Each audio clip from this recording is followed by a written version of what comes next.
putting the air cylinder together for Whitney. I'm not sure of the application.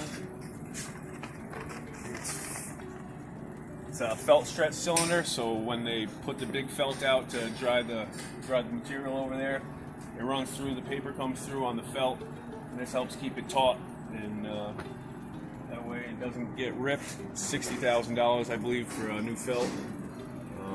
So these are pretty crucial. The air cylinders, we use a different kind of grease. It's a white grease, where other regular hydraulic cylinders, we use the darker stuff.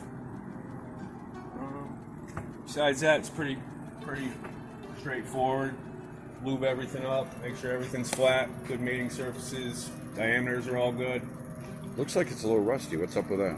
I still got to clean a little bit. As long as the inside's all right, I'm going to do some needle scaling before I paint it up, and maybe some wire wheeling on the tie rods. We'll be in business. All right, let me get out of your way. Sounds good.